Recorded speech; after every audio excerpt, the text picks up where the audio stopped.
Why, hello! Welcome to our little cafe, Cafe Lily, where we come together to talk about Yuri. I'm your host, Rosa, and here's our other host, Kelsey. Seep.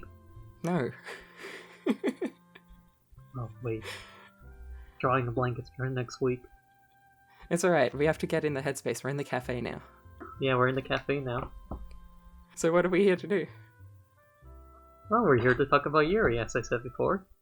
You know, we love Yuri. We talk about Yuri a lot. We talk about the meta in Yuri and everything. It's true. We're always talking about Yuri. Always talking about Precure. Yeah, of course. I mean, it always comes back to Precure. In a lot of ways, maybe a lot of the friendships that we have today are thanks to Precure. Yes, absolutely. It's all thanks to Precure. Thank you, Nagisa, and your comp heading. I mean, that's what it was. Just to explain a little bit, the show and the cafe are both named after our love of Yuri manga, which, if you don't know, is a Japanese genre of comics that focuses on romance between women. Yeah. But we are not exclusively going to talk about Yuri manga. We are going to talk about any media that we think we can view from a lens of romance between women. Yeah. So whether that's comics, TV shows, games, books, maybe fiction or non-fiction, from anywhere in the world. We're using Yuri as a descriptor very broadly here. Do you want to talk about your history with Yuri and the kind of Yuri that you like? Oh, of course. It all started back in high school, before Rosa was Rosa. I was into a series called Nichijou. Of course. Episode 4, last segment, the confession scene between Mai and Yuko drove me insane since then. And it made me look closely at those two. It's like, is there more to this? And there probably is, just like not a lot that matters to like the creator. And since then, I just keep getting to Yuri, and my interest in doing just expand it to like different types of genres. Yeah, you love to find the Yuri that the creators won't bother to look into. Exactly. Especially Nichijou. I gotta tell you, I memorize when that scene takes place in the manga and in the anime, which is Volume 7, Chapter 110. You're so dedicated. Of course. I live and breathe my ex Yuko. There wasn't a lot of it, but it was there. I appreciate it. And what about you, Kelsey? What's your history with Yuri? Maybe this is a bit cliche, but I think the first Yuri ship that I really appreciated was Bubbline. And I saw that when I was in middle school, I think, and something clicked in my mind. I was like, oh, this is what it's all about. And then soon after that, I was also into Precure at the time, and I started looking at that from a shipping angle. And then as the years went on, I started reading more manga and getting into all kinds of things, and I always have a part in my brain that is reserved for looking at things from a Yuri point of view. And the two of us love to come together and talk about Yuri and which Yuri we've been watching and what we've been watching that should have been Yuri. Exactly. I'm always saying that. So do you want to get into it? Do you want to talk about something that we've both watched recently? Oh yeah. Let's talk about Utena. You go first. Oh, I have so much to say about it. Should we give a quick summary for people who have no idea what Utena is about? Sure, and are we gonna say some spoilers? Yeah. You know, they had like 26 years to watch that. You should have gotten to it by now. Right? Like I have. You did. You did your homework. Now, speaking of homework, remember everybody, if you're gonna watch Utena or get into it, there's a long list of like trigger warnings. Yes, every content warning under the sun. Lots of themes of abuse, of incest, of all those nasty things. Especially incest. But yeah, so Utena is about Utena, a girl entering this academy with her friend, and ever since she was a kid, she met a prince after her parents' funeral. And the prince told her, it's okay, stop crying. Here's this ring. It'll help you find me again in years later. And that inspired her to become a prince. So she comes to this school and ends up discovering that it's connected to her ring. Yeah, there's something not quite right going on at the school. The student council is made up of other students who also all have that ring. And they have duels with each other where they will sword fight over who gets to be engaged to the Rose Bride, who is Anthe. Sweet Anthe. When you first see her, she kinda lacks like a sense of like autonomy. Like she just like stands there and just like let things happen. Because that's her role as a Rose Bride. And this is just something that confuses Utena, and she doesn't understand why it has to be this way. But what mattered for her at that moment was that she helps Anthe from her toxic relationship with, what was that fruit's name? Sayonji. Sayonji, yeah. Yeah, she witnesses in the Rose Garden Sayonji abusing Anthe, and she says, right, in that case, I'm gonna duel you. And she ends up beating him in the first episode and becoming engaged to Anthe. But then in the following episodes, all the other members of the student council challenge her to a duel to try and become engaged to Anthe. And that's basically the first arc, and it unrolls from there. Yeah. Also, for like extra clarification, it wasn't Anthe that drove Utena to like get into the duel, but it was Sayonji like drawing away Utena's friend's love letter, and that ended up getting posted in public, and everyone just laughs at her friend. Yes, sorry, that's my mistake. Yeah, and my mistake too. What kind of Utena fans are we? Fake fans. Shut down the podcast. Oh no. They're gonna put us in the room. They're gonna put us in like the confessional, and then we're gonna get stabbed with like a rose for like getting that wrong. Oh no, not the gay therapy elevator. Gay therapy elevator. There's so much that happens, but yeah, right from the first episode, you get a sense of the themes and what the show is talking about. There's a lot about gender. There's a lot about like, women's roles in society. And of course, with Utena, a girl being engaged to Anthe, the Rose Bride, there's kind of a Yuri angle to it. And it grows over time as Anthe gains more autonomy and more of a personality, or at least was able to break out of it more. She also has this pet named Choo Choo. I know you're a fan of Choo Choo. I am. That is I don't think that's a monkey. What is Choo Choo? It looks like a monkey, but it's not a monkey. I don't think it's like... Well, Choo Choo's not a mammal, that's for sure. Oh no. That's scary. Well, yeah, remember, Nanami laid an egg. The Nanami episodes are a whole different can of worms. Now, there is an alternate Yuri pairing in Utena.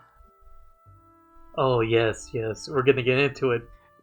I'm sure a lot of people, even if you haven't seen the anime, will know about Utena and Anthe. They're the main pairing. But there is a secondary character, one of the members of the student council, who is also in love with a girl. When I saw that episode, like, oh, I knew what's going on. I like how they're framing it was like, it implied that she was into a boy, but like, you barely see the face of the boy, and more the face of like the girl she was in love with.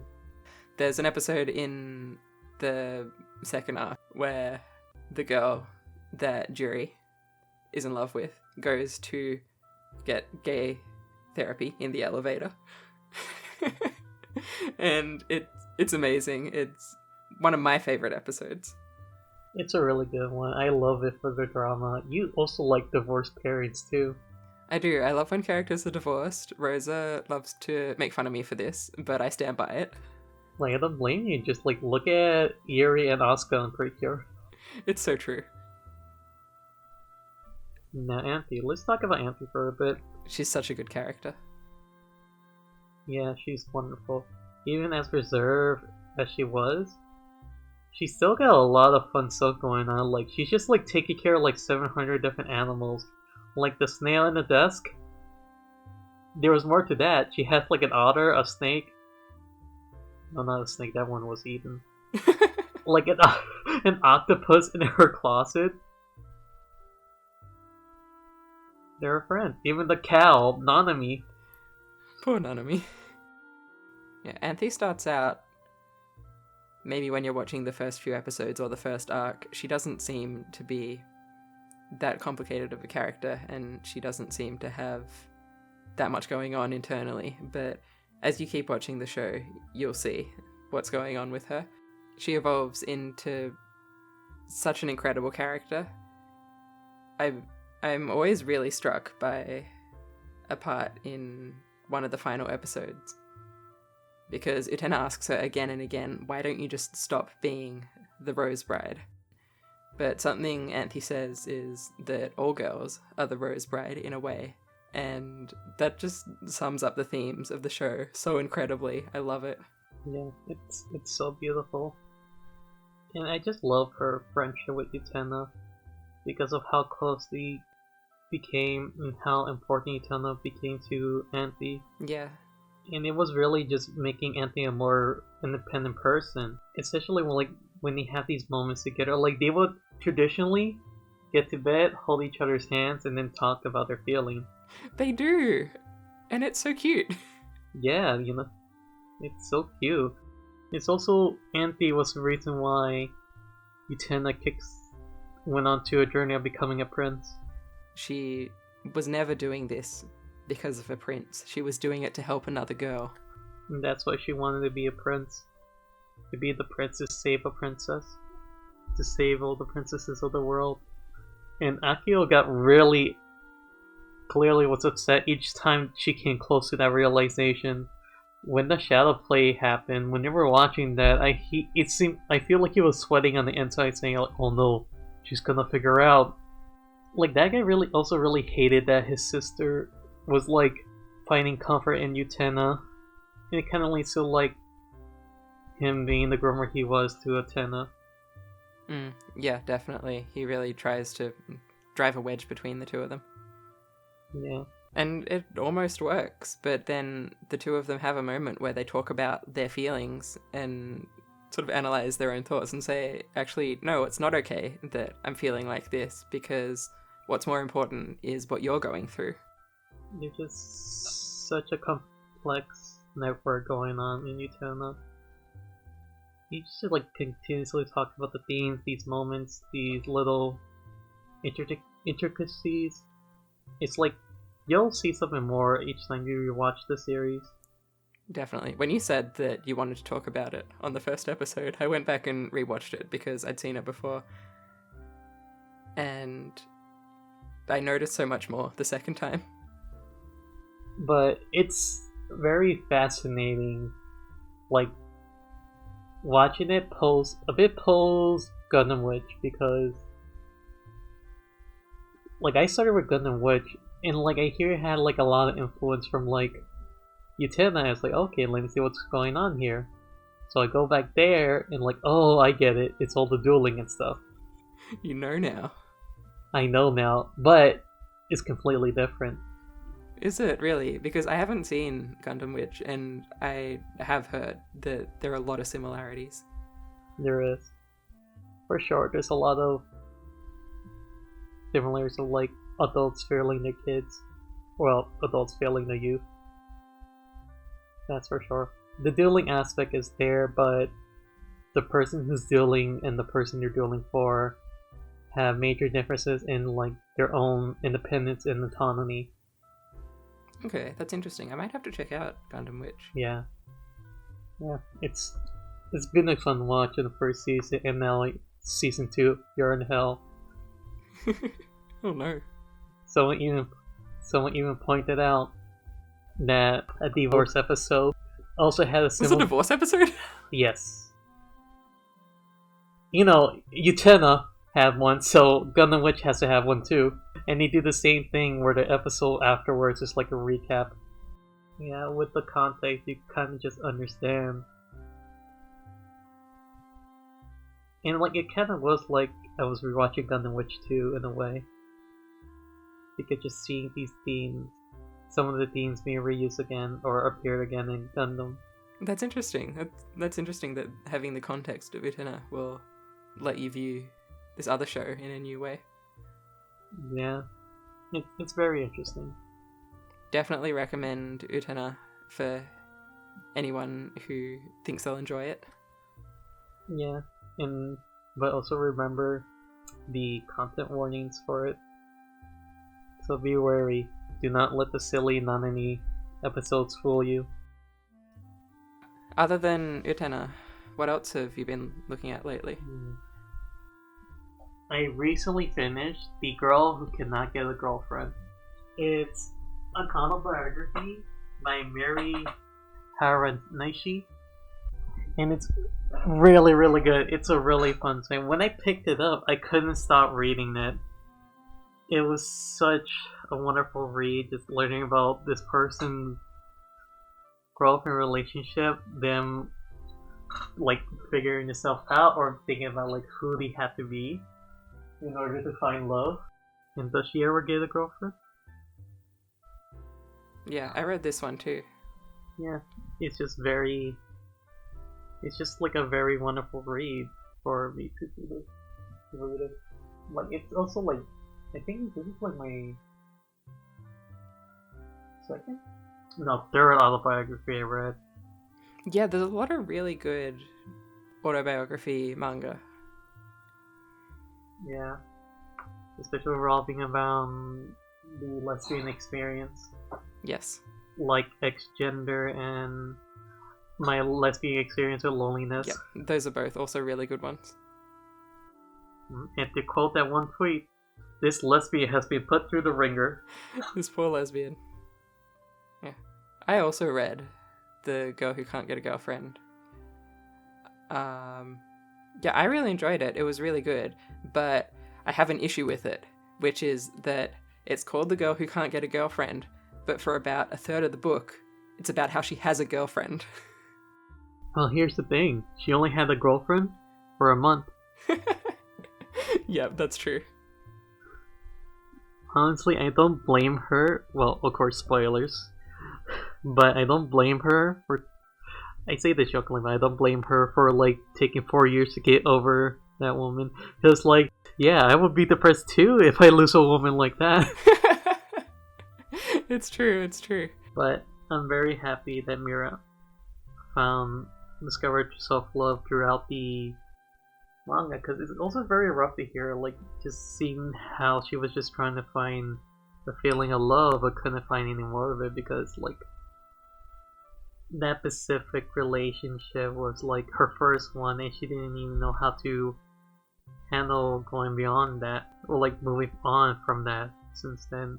Because it's, like, her first relationship, and I get that. That's, like, not very easy to do, and it's like, oh no, what if I don't find another? What do I have to settle? Which is just, like, very depressing to see. Like, there was that period where she just dated men and just wasn't happy with that. Yeah, it's interesting. And in the way that she threw herself into work and threw herself into her hobbies and things like that. And it's really good that by the end she eventually found self-love and was in a positive place. But then she still didn't have a girlfriend. Yeah. She didn't have a girlfriend, and then she realized, right now's not the time. That's a good message. Sometimes it's not the time. Yeah. It's like, she was such a young lesbian at that time. where like she needed to still like experience more stuff beforehand. Because it also like the fact you mentioned that like she was ready to like do everything just for the love of this one person, and it just didn't work out, and then she didn't realize that like it was all about self-love. Yep, definitely. It's true. And the anecdotes from her college days are really funny as well. Yeah. Also, I love the fact that like it was Sailor Moon that helped her discover her journey of like being a lesbian. We all have one of those. It's in the DNA. So, has there been your own reading you've been doing lately?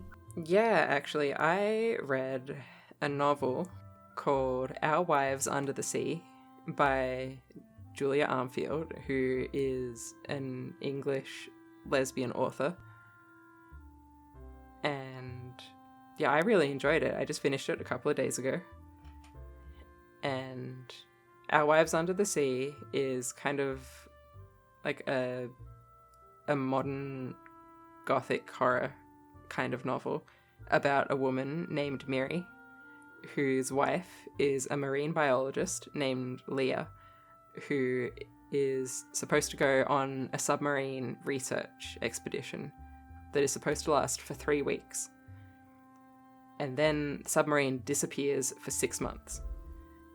And eventually it comes back and Leah comes home, but there's something not quite right with her.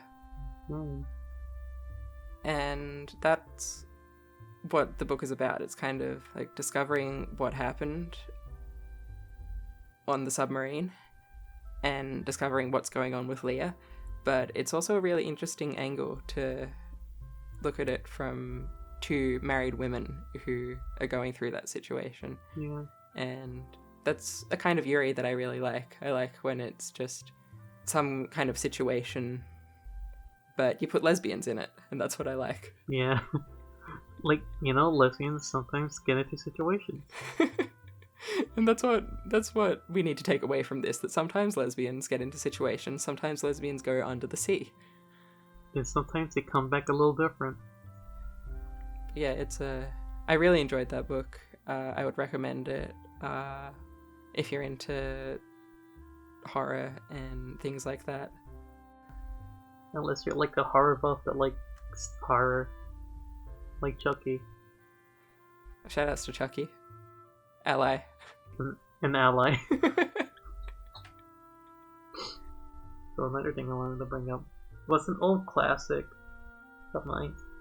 It was a long time back. I got a digital purchase of a Precure doujin of Sango and Minori. Yes, of course. That's one of your trademark pairings. Do you want to talk about like your history with Sango and Minori and what you like about the ship? Oh, absolutely. How do I explain it? Like, it was like very later in the season when we found out that Minori had never eaten a papaya before. Spoilers for Tropical Rouge Precure from 2 years ago. Hey, there are some people who are just catching up on Precure now. We were all there once. That is true. Yeah. That bit where she just falls onto the ground, and Sango just gives her back her glasses, it felt like, wow, this is such a Yuri moment. And it started building up from there, and it's like, oh, Mango forever. I became a Mango truther since then. He also make the majority of like the Yuri ship I commissions. Like, I'm like the CEO of Mango. Just wait till I like publish a zine about them. It'll happen one of these days. One of these days. It might come soon. Who knows? And that doujin I read, it was really good. It all started with like Sango like staying late at school because it's just a rainstorm and she's just afraid of lightning. So she just goes to the library and hopes that it'll be like a lot more quieter there. Unfortunately it wasn't, but Minori was there, and Minori decides to comfort Sango and let her sleep on her lap. I really enjoyed it. It really just like very cute about the relationship, how Sango is the one just like really into Minori, and Minori's just like being so casual. Yeah, cool. Yeah, I know. Like, cool. That's cute. Yeah. I would say if you want to read it, that's like fine on your own. It's just that I can't really recommend that artist for like reasons. Right, okay. Well, if there are any Sango and Minori shippers out there, get in contact with Rosa and she'll let you know what to do. Yeah, I'll let you know what to do. The code is I like your shoelaces. Okay, if that's all, then thank you everyone for coming to our beautiful cafe today. Yeah, and thank you. I would like to give a special shout out to my friend Cassie Turney for making the music for the podcast. No, well, thank you. Thank you so much. We appreciate it. Also, feel free to leave a comment if you have any thoughts on any of the Yuri that we discussed today, or if you have any Yuri recommendations that you think we should check out. And subscribe to the channel we're on, as we welcome Kelsey as the new member of the Ready to Start show. Oh god, that's terrifying. Don't worry, Kelsey, at least this one comes out sooner than like Drawing a Blank and the Pac-Man podcast. We hope to serve you all soon.